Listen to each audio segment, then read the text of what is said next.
بسم اللہ الرحمن الرحیم۔ السلام علیکم۔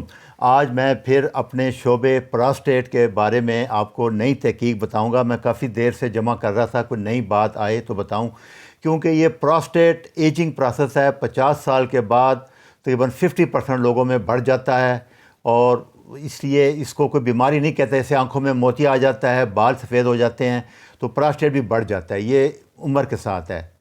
اس سے یہ ہمارے دیکھیں میل میں مثانے کے منہ کے آگے اور پیشاب کی نالی شروع ہونے سے پہلے غدود ہوتی ہے، اس کو پراسٹیٹ کہتے ہیں۔ مردوں میں اصل میں اسی نالی کے ذریعے سیمن سیکس کے لیے بھی یوز ہوتا ہے، ادھر سے آتا ہے، پیشاب اس نالی سے آتا ہے، اس لیے اس میں ذرا پرابلم رہتے ہیں۔ یہ ڈائیگرام سے آپ سمجھ آ جائے گا، سائڈ دیکھیں۔ اور بالکل پراسٹیٹ گلینڈ کے بیک سائڈ پہ ریکٹم ہوتا ہے، جہاں پخانے کی بڑی آنت ہوتی ہے۔ ادھر سے انگل ڈال کے ہم اس کا معائنہ کرتے ہیں، اس کے ساتھ بھی ٹچ ہوتا ہے، اس کے ساتھ بھی کوئی ٹچ ہے، یہ بڑی آنت کے ساتھ آپ دیکھ لیں گے۔ تو یہ اس کا ہے، یہ دیکھیں جب بڑھتا ہے تو یہ جو میڈین لوب ہوتی ہے یہ مثانے کے اندر چل جاتی ہے۔ آپ اس سے دیکھیں گے یہ یوتھرا کھلا ہوا ہے، ادھر اس نے جب بڑھ گیا تو یوتھرا کو، پیشاب کی نالی کو پریس کر دیا، بند کر دیا۔ یہ اس وجہ سے پرابلم آتا ہے، اور 60 سال تک 70% لوگوں کو ہو جاتا ہے، سمٹم ہوتے ہیں اس کے، اور 70 سال میں 80% لوگوں کو پراسٹیٹ کے سمٹم آتے ہیں، اس کی علامات آتی ہیں۔ اس کا یاد رکھنا، اس کا سارا علاج علامات سے ہوتا ہے، اور صرف 10% لوگوں میں آپریشن کی ضرورت پڑتی ہے، وہ میں آج آپ کو تھیوری بتا دوں گا۔ لہذا ہر بندے کو ضرورت نہیں ہوتی ہے وہ دوائیوں سے پرہیز کو۔ ابھی جو نئی تھیوری آئی ہے اس میں تو ڈائٹ سے ٹھیک ہو جائے گا آپ کے انشاءاللہ۔ تو آج کل جو تھیوری چل رہی ہے، جو میں نے پڑھی ہے پچھلے 30-40 سال سے، وہ یہی تھی کہ 50 سال کے بعد جب ٹیسٹوسٹیرون کم ہو جاتا ہے تو ایسٹروجن بڑھ جاتا ہے، اصل میں ریشو بڑھ جاتی ہے۔ اصل یہ تھا ایسٹروجن کیوں بڑھتا ہے، اس کی وجہ بھی جیسے سب کو پتہ ہے ہم لوگوں کو، کہ ٹیسٹوسٹیرون جو پراسٹیٹ گلینڈ میں ایک انزائم ہوتا ہے 5 الفا ریڈکٹیز، یہ ٹیسٹوسٹیرون کو ایکٹیو فارم میں dihydrotestosterone D H T میں کنورٹ کرتا ہے۔ یہ D H T active form ہے جو کہ سارے کام کرتا ہے اور پراسٹیٹ کے دودھ کو بڑھاتا ہے۔ ٹیسٹوسٹیرون جو عام ہوتا ہے وہ نہیں کرتا یہ۔ تو اس لیے جب عمر کے ساتھ ٹیسٹوسٹیرون کم ہوتا ہے، یہ جو انزائم ہے یہ کم نہیں ہوتا، یہ بڑھ جاتا ہے۔ تو اصل ٹریٹمنٹ اگر آپ بڑھنے سے روکنا چاہتے ہیں تو عقل یہ کہتی ہے کہ اس انزائم کو بلاک کیا جائے۔ تو یہ جو انزائم ہے یہ ٹیسٹوسٹیرون کو کنورٹ کرتا ہے ڈائی ہائیڈرو ٹیسٹوسٹیرون میں۔ اچھا، اس انزائم کو بلاک کرنے کے لیے ہمارے پاس پراسکار فینسٹائڈ گولیاں آتی تھیں پہلے، بہت لوگ دیتے ہیں، والیوم سائز چھوٹا کر دیتا ہے، کینسر میں بھی دیتے ہیں یہ۔ ابھی یہ ڈائٹ ایک آئی ہے، اس میں نیچرل الفا ریڈکٹیز انہیبیٹر آ گیا، بلاکر۔ جب اس کو بلاک کر دیں گے تو ڈی ایچ ٹی نہیں بنے گا، ڈی ایچ ٹی جب نہیں بنے گا تو پراسٹیٹ بڑھے گا نہیں۔ اور آپ کو وہ ہے لائکوپین۔ یہ 2 سال سے میں کنفرم کر رہا تھا کہ اس کے پیپر آیا، بھی اس پہ کافی پیپر آ گئے ہیں، ریسرچ اسٹڈی بھی آ گئی ہیں۔ اور سب سے زیادہ پایا جاتا ہے ٹماٹر میں، سبزیوں میں اور فروٹ میں۔ تو وہ اب میں اگلے لیکچر میں جب علاج بتاؤں گا تو پھر اس لیکچر میں بتاؤں گا۔ اس میں فرق اتنا بتا دوں آپ کو کہ یہ ایک نیچرل لائکوپین ہے جو بلاک کر دے گا 5 الفا ریڈکٹیز کو، جیسے کہ پراسکار کرتی ہے۔ دوسرا یہ کاکس انفلیمیشن، اینٹی انفلیمیٹری بھی ہے لائکوپین۔ یہ ریڈ پگمنٹ ہے، ریڈ فروٹ میں ہوگا، جو لال کلر کے فروٹ یا سبزیاں ہوں گی، ایسے ٹماٹر ہے، اس میں آتا ہے سارا۔ تو یہ لائکوپین جو ہے دونوں کام کرے گا، ایک انفلیمیشن کم کرے گا، جیسے ہم ایک گولیاں کھاتے ہیں اسپرین وغیرہ، وہ بھی کاکس 2 بلاک کریں، جتنی نہیں آئی ہے نائس وغیرہ، درد کی جو گولیاں، اور بلاک کرے گا انزائم کو، تو پراسٹیٹ بھی شرنک ہو جائے گا، انفلیمیشن بھی کم ہو جائے گی۔ یہ اس کا بہت بڑا فائدہ ہے، کہ اس کو بلاک کرنے کے لیے ڈائٹ سے کریں، دوائی کی ضرورت نہ پڑے، اور صرف جیسے میں آپ کو بتاؤں گا ڈائٹ کریں گے تو ٹھیک ہو۔ یہ اسٹڈی ہے، میں نے اینڈ پہ اس کا ریفرنس بھی دے دیا ہے، کہ لائکوپین سے 44% سمٹم کم ہوئے۔ یہ بیٹاسٹال ایک سپلیمنٹ آ رہا ہے، اس سے 48% ہے، اور فینسٹائڈ پراسکار یہ جو گولی 23% ہوئے۔ تو اس گولی سے زیادہ افیکٹ ہے اس کا اگر صحیح طرح ڈائٹ کے ساتھ یوز کریں۔ میں وہ اگلے لیکچر میں آپ کو تفصیل سے بتاؤں گا۔ دوسری جو نئی تھیوری آئی ہے پراسٹیٹ کی ہے، وہ میٹابولک سنڈروم، انسولین۔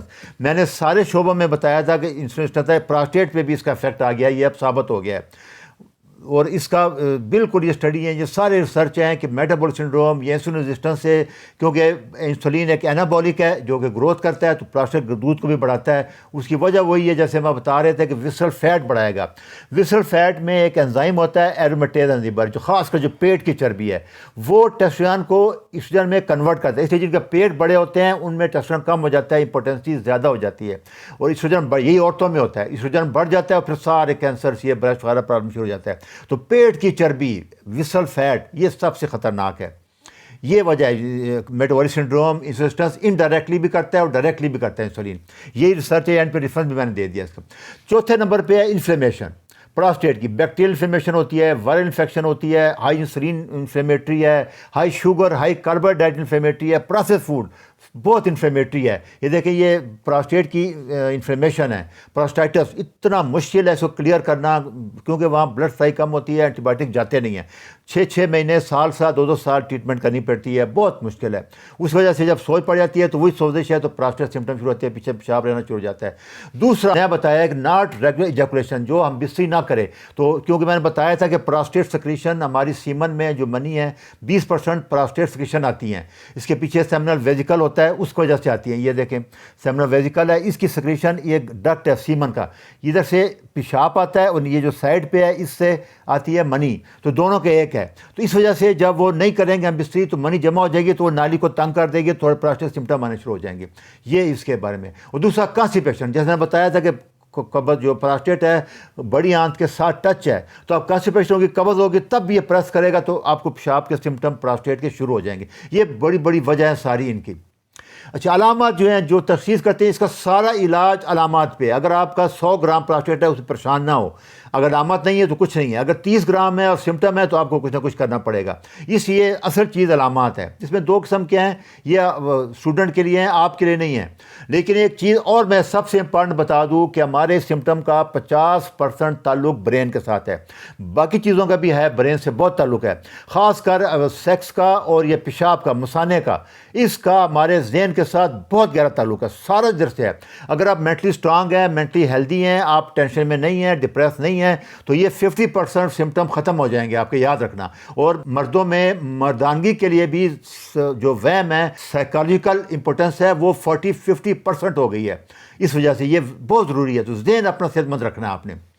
دوسرا بلیڈر میں ہے, جیسے بار بار پیشاب آنا, ارجنسی ہوتا ہے, بلیڈر میں کچھ اسٹون ہے, انفیکشن ہے, پیشاب جمع رہ رہا ہے, اس وجہ سے بار بار جانا پڑے گا آپ کو. پیشاب پورا مثانہ خالی نہیں ہوتا, مطلب نارمل 400 cc کیپسٹی ہے تو 150-200 پیچھے رہ رہا ہے, تو گھنٹے بعد پھر بھر جائے گا, پھر آپ جائیں گے, پورا خالی نہیں ہوگا, قطرے آتے رہیں گے. اور دوسرا ارجنسی, جو مثانے کے منہ کا آگے ٹرائیگون ہوتا ہے, وہ بڑا سینسٹیو ہوتا ہے, جہاں دونوں گردے کی نالیاں کھلتی ہیں آ کے, ادھر پتھری آ جائے, انفلیمیشن آ جائے, یا غدود بڑھ کے اس کو اریٹیٹ کرتا ہے, اس سے بھی ہوتا ہے کہ آپ پیشاب روک نہیں سکتے, جیسے سے نکل جاتے, کہتے ہیں ارجنٹ کانٹیننس. اور اگر آپ کھانسی کریں, اسٹین کریں, اس سے نکل جائے تو اس کو کہتے ہیں اسٹریس انکانٹیننس. اور تیسرا ہوتا ہے اوور فلوئنگ کانٹیننس, جیسے پانی کا گلاس بھر گیا اور ڈالیں گے تو گر جائے گا, تو جب مثانہ بھر جائے گا تو پھر بھی اوور فلو انکانٹیننس. یہ 3 بڑی قسم ہے انکانٹیننس کی, تو بھاگنا پڑتا ہے. اگر کوئی باتھ روم بندہ ہے تو آپ کا پیشاب نکل جائے گا, اس کو ارجنسی کہتے ہیں. دوسرا پیشاب کرنے میں پرابلم آتا ہے, ویک اسٹیم, آپ کی دھار نہیں بنتی, کیونکہ یوتھرا کمپریس ہو جاتا ہے, قطرے آتے رہتے ہیں, بلیڈر خالی نہیں ہوتا, اور پیشاب کرنے میں دیکھیں آپ دھار یہ بالکل نیچے سیدھی گرے گی, دور نیچے, پروجیکٹائل نہیں ہوگی, کرو نہیں بنائے گی. یہ اس کا مطلب ہے کہ پراسٹیٹ بڑھ رہا ہے یا اسٹرکچر ہے. زیادہ ہم پراسٹیٹ ڈسکس کر رہے ہیں تو اسی پر ہیں. یہ پیچھے مثانہ پورا خالی نہیں ہو رہا, اس وجہ سے بھی آپ کو بار بار آنا پڑے گا. اگر رکاوٹ ہے, تھوڑا خالی ہوتا ہے, بار بار جائیں گے. تو آج کل یہ میکسم فلو ریٹ مشینیں آئی ہوئی ہیں, مہنگا ٹیسٹ ہے, لیکن میں آپ کو آسان طریقہ بتاؤں گا 40 سال کے تجربے کی بنیاد پہ کہ ان چیزوں کی ضرورت کوئی نہیں ہے. 20 ml پر یونٹ, یہ مہنگا ٹیسٹ ہے, گراف بناتے ہیں, یہ مشین ہے, عورتوں کے لیے بھی ہے. بہرحال اس کی میرے حساب سے ضرورت نہیں ہے اس کی. تو پھر اس کے بارے میں سارا یہ سمجھ لیں کہ اس کا علاج سمٹم پہ ہوگا, سائز پہ نہیں ہوگا. الٹرا ساؤنڈ کروا کے سائز آتا ہے, لوگ پریشان ہو جاتے ہیں, بڑھ گیا, بڑا ہوا ہو, آپ کو تکلیف نہیں ہو رہی, سمٹم نہیں آ رہے جو میں نے 4-5 بتائے ہیں, تو آپ آرام سے بیٹھیں, کوئی ٹینشن نہ لیں. اچھا, اس میں سب سے آسان طریقہ بتا رہا ہوں کہ باقی بڑی تکلیف سے بتا رہا ہوں کہ باقی ٹیسٹ میں یہ وہ سارا وہ کاروبار بن گیا ہے. آسان ایک ٹیسٹ ہے الٹرا ساؤنڈ کا, وہ آپ کروا لیں. اس میں آپ پورے پیٹ کا الٹرا ساؤنڈ کروائیں گے, لیور دیکھیں گے, سارا اسکیننگ ہو جائے گی, گردہ, بلیڈر اور پراسٹیٹ, پورے گردے کا ٹیسٹ کرائیں گے. یوریٹر نالیاں, گردے میں 2 نالیاں ہوتی ہیں, ایک قطرہ دونوں گردوں سے پیشاب آتا ہے مثانے میں جمع ہوتا ہے, پھر وہاں سے آپ پیشاب کرتے ہیں. جب 3-4 گھنٹے بعد 400-300 کیپسٹی بڑھ جائے یہ اس کا. تو الٹرا ساؤنڈ پہ اگر آپ کا مثانہ ٹھیک وال ہو گیا, موٹا ہو گیا, جس طرح باڈی بلڈنگ آپ کرتے ہیں, طاقت ویٹ اٹھاتے ہیں تو ریزسٹنس ہوتی ہے, تو یہ رکاوٹ کے اگینسٹ جب مثانہ کام کرتا ہے تو یہ موٹا ہو جاتا ہے, یہ تھک ہو جاتا ہے. تھک وال بلیڈر آئے گا الٹرا ساؤنڈ پہ, یہ دیکھیں موٹا ہو گیا بلیڈر وال. اور اس کے پریشر کی وجہ سے پیچھے پیشاب بھی رک رہا ہوگا. آپ اس کا طریقہ یہ ہوتا ہے کہ پہلے آپ الٹرا ساؤنڈ کرائیں, اس کے بعد آپ کو الٹرا ساؤنڈ والا کہے گا پیشاب کر کے آئیں. آپ جیسے نارمل پیشاب کرتے ہیں ویسے کر کے آئیں گے, دوبارہ کرے گا. تو اگر 10 20 50 cc تک ہے تو ٹھیک ہے, یہ میں اگلے لیکچر میں بتا دوں گا علاج. اور اگر زیادہ ہے تو پھر اس کا مطلب پیچھے رہ رہا ہے, پھر آپ کو کوئی نہ کوئی کرنا پڑے گا. یہ اس کا جب بیک پریشر بڑھ جاتا ہے تو گردے پہ پریشر پڑتا ہے, یوٹر ڈائلیٹ ہو جائیں گے اور گردے فیل ہونا شروع ہو جاتے ہیں.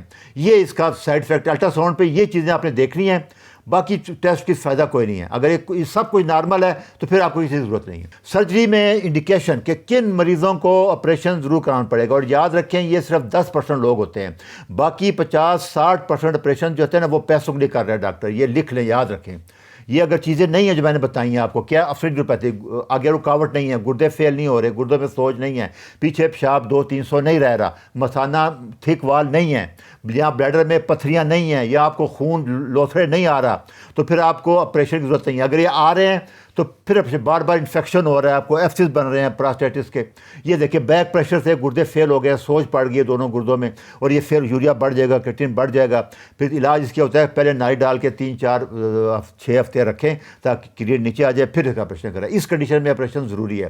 تیسرا, اگر پی ایس اے بڑا ہوا ہے, کیونکہ پی ایس اے کینسر کے لیے کراتے ہیں, 3-4 تک نارمل ہوتا ہے, اگر بڑا ہوا ہے تو پھر آپ کو یہ آپریشن کرا لینا چاہیے. دوسرا, بلیڈر لارج کیپیسٹی ہے, مطلب 500 پیچھے پیشاب آ رہا ہے اور 1000 سے بلڈ ڈیفیوزر فیلئر ہو گیا ہوا ہے, جیسے شوگر میں ہوتا ہے. یہ رکاوٹ پہلے بلیڈر تھک وال ہوگا, بعد میں فیل ہو جائے, دل جیسا ہوتا ہے. پہلے ہائپرٹرافی ہوتا ہے, بعد میں 4-5 سال تک تھک کے وہ فیل ہو جائے گا, 2-3 ہزار cc کیپیسٹی بن جائے گی. اسے بھی آپ کو آپریشن کرانا پڑے گا. اور ایک دفعہ پیشاب رکا, آپ نے کیسر ڈال دیا, پھر آپ نے ہفتے بعد ٹرائل دیا, وہ نہیں چلا, دوبارہ ایک دفعہ ٹرائل ضرور دینا چاہیے. نائی لگے مریض کو, میں دیتا ہوتا ہوں, 80-90% پیشاب چل جاتا ہے. اگر احتیاط کرے دوبارہ ضرورت نہیں پڑے گی آپریشن کی. اور دوسری دفعہ پھر نائی ڈالنی پڑے گی, اب بھی اس کی انڈیکیشن ہے کہ آپ, یہ 7 وجہ ہیں اس میں آپ کو آپریشن کرانی چاہیے.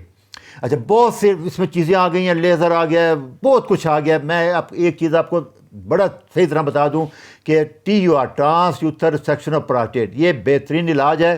ایک تو جتنا ٹیشو نکلے گا سب بایوپسی کرائے گی, اور دوسرا سب سے ایکسپرٹ بندے سے آپریشن کروائیں. یاد رکھنا, سستا, پیسے نہ بچانا. تھوڑا سا بھی دائیں بائیں ہو گیا تو ساری عمر کنٹرول ختم ہو جائے گا آپ کا, اور پھر ساری عمر آپ شاپر بیان کے پھرنا پڑے گا آپ کو. اس کو کہتے ہیں سوشل کینسر. اسمیل آتی ہے, آپ کہیں طرف بیٹھ نہیں سکتے, کہیں جا نہیں سکتے. اس لیے آپریشن کرانا ہے تو ایکسپرٹ بندے سے کرانا ہے, اور اننیسیسری نہیں کرانا. کم سے کم 2-3 بندوں سے رائے لے لینا ہے. وہ تو خیر آج کل جو دکان کھول کے بیٹھا ہوا ہے وہ سارے یہی کہیں گے کرا لو, لیکن آپ نے وہ چیزیں الٹرا ساؤنڈ والی میری دیکھ لینی ہے. یہ اس کا لیکچر کا ریفرنس ہے. میں اگلے لیکچر میں آپ کو انشاءاللہ بتاؤں گا کہ اس کا کیسے علاج کرنا ہے, دوائیوں کا جتنا ماڈرن علاج چل رہا ہے, اس سارا ٹیل میں اگلے لیکچر میں آئے گا. آپ یہ سن لیں, یہ ریفرنس ہے, سارا دیکھ لیں. اچھا جی, اللہ حافظ.